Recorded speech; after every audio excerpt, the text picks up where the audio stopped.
नमस्कार द्राक्ष बागायतदार बंधूंनो, ग्रेप मास्टर या आपल्या आवडत्या अशा यूट्यूब चॅनलमध्ये आणि ग्रेप मास्टरच्या सर्वच सेवामध्ये आपलं खूप खूप स्वागत। मित्रांनो, आज आपण एक अतिशय महत्त्वाच्या विषयावर बोलणार आहोत आणि हा विषय म्हणजेच आपली माती। माती हा संपूर्ण शेतीचा किंवा संपूर्ण ॲग्रिकल्चरचा हा पाया आहे आणि माझी फार दिवसापासून एक इच्छा होती की एक ह्या सॉईलवरती, मातीवरती आपण एक डीप असा मास्टर प्लॅन तयार करून तो आपल्या सर्वच द्राक्ष बागायतदार असतील, इतर डाळिंब बागायतदार असतील किंवा इतर व्हेजिटेबल बागायतदार असतील यांच्या पुढे आपण सादर करावा।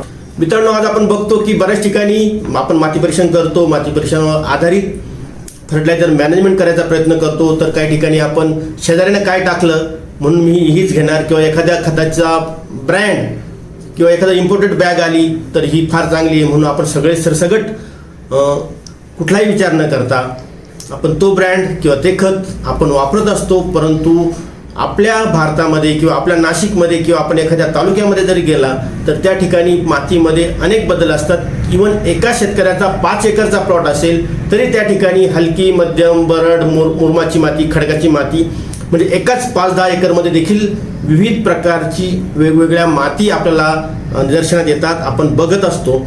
आणि त्यामुळे फर्टिलायझर मॅनेजमेंट करताना किंवा त्या मातीचं मॅनेजमेंट करताना आपल्या शेतकरी बांधवांनी सरसगट असं सरळ झोप पद्धतीनं न जाता नो युअर सॉईल, आपली माती ओळखा, हा अतिशय महत्त्वाचा पॉईंट हा आपण लक्षात घेतला पाहिजे आणि त्याच्यानंतरच मातीचं नियोजन आपण केलं पाहिजे। आजकाल आपण फक्त मातीचा रंग बघून नियोजन करण्याचा प्रयत्न करतो, परंतु फक्त मातीचा रंग हा एवढा एकच पॅरामीटर महत्त्वाचा नाही आहे। मातीचा रंग देखील महत्त्वाचा आहेच, परंतु एकच पॅरामीटर आपल्या द्राक्ष शेतीमध्ये किंवा इतर शेतीमध्ये महत्त्वाचा नाही। परंतु त्या रंगाबरोबरच आपल्या मातीमधलं टेक्चर म्हणजे त्या मातीमध्ये सँड, सिल्ट, क्ले याचं प्रमाण किती आहे, दुसरं आहे स्ट्रक्चर म्हणजे त्या कणांचं प्रोपोर्शन कसं आहे, त्याच्यानंतर त्या मातीचा रंग कसा आहे, त्याच्यानंतर त्या मातीचा pH कसा आहे, त्या मातीचा डेप्थ, खोली कशी आहे, त्या मातीमध्ये सेंद्रिय पदार्थ किती आहे, त्या मातीची मध्ये क्षारता किती आहे, त्याचबरोबर त्या मातीमध्ये पाणी धारण क्षमता, फिल कॅपॅसिटी कशी आहे आणि त्याचबरोबर त्या मातीमध्ये किती प्रकारचे सूक्ष्म जीवाणू आहे, ह्या सर्व गोष्टी आपल्याला माहिती असणं, माहिती करून घेणं हे अत्यंत आवश्यक आहे। तर आणि तरच आपण त्या ठिकाणी चांगल्या प्रकारचं सॉईल मॅनेजमेंट करू शकतो।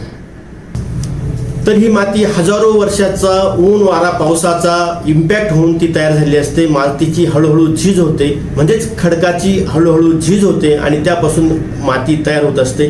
त्याचबरोबर त्या ठिकाणी क्लायमेट, ऊन, वारा, पाऊस, थंडी, बर्फ याचा विपरीत परिणाम होऊन त्या ठिकाणी मातीची झीज होऊन तिचं वहन होऊन त्या ठिकाणी माती हळूहळू तयार होत असते आणि अशा प्रकारची माती होण्यासाठी हजारो वर्ष लागतात। आणि त्यामुळे माती ही एक लिव्हिंग एंटिटी आहे, एक जिवंत वस्तू आहे हे आपण म्हणू शकतो। म्हणून ह्या मातीचं नियोजन करण्यासाठी आपण सावधानतेने अचूकपणे करणं अतिशय महत्त्वाचं आहे।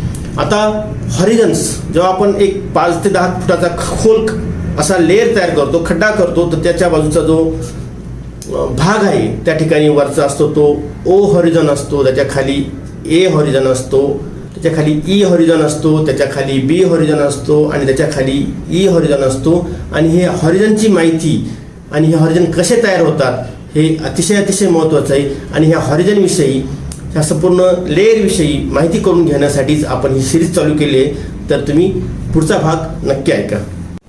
तसेच मित्रांनो, तुम्हाला तुमची माती नसेल तर त्या ठिकाणी आपला खतांचा खर्च हा वाढत असतो, खतांचं प्रॉपर नियोजन आपल्याला करता येत नाही, त्यामुळं उत्पादन कमी होतं आणि त्याचबरोबर पाणी किती द्यायचं, कसं द्यायचं, त्यामुळे पाण्याचा देखील अपयोग होतो। म्हणजेच नैसर्गिक साधन सामुग्रीचा तर आपण अपयोग करतो, परंतु आपल्या खर्चामध्ये देखील वाढ होत असते आणि त्यामुळे जमिनीचं आरोग्य खालवतं आणि त्यासाठी आपल्याला माती, नो युअर सॉईल अतिशय महत्त्वाचं आहे। आणि म्हणूनच आपण ह्या विषयावरती थोडंसं गांभीर्यानं, थोडं डिटेलमध्ये आपण 1 बाय 1 आपण जाणार आहोत। याचबरोबर आपण वेगवेगळ्या क्लासिफिकेशन, तर अमेरिकन क्लासिफिकेशनमध्ये आपल्याला वेगवेगळ्या ऑर्डर्स, सॉईल ऑर्डर्स दिलेले आहेत जगभरातील मातीचं परीक्षण करून, आणि त्यामुळे त्या ऑर्डरच्या अनुषंगानं आपल्याला इनसेप्टी सोल, व्हर्टी सोल, अल्डी सोल हे काय आहेत, ह्या काय भानगडी आहेत आणि ती माती कोणत्या प्रकारामध्ये, कोणत्या ऑर्डरमध्ये आपण मोडतो, हेच माहिती जर एकदा करून घेतलं